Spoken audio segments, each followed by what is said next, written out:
Hey guys, if you've had something catastrophic happen to your range and you need to hook up a new one, I'm gonna show you how to hook up an electric range right now.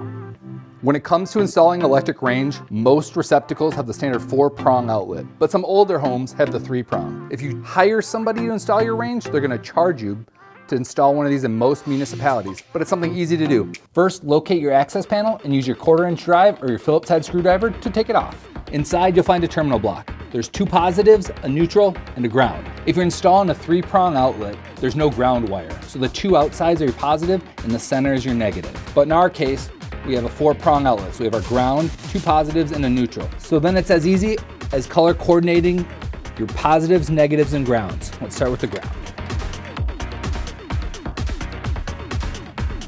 So once you have all your leads secured, it's time to put your access panel back on and get ready for the best Jack's Pizza of your life. This video is not sponsored by Jack's Pizza, or is it?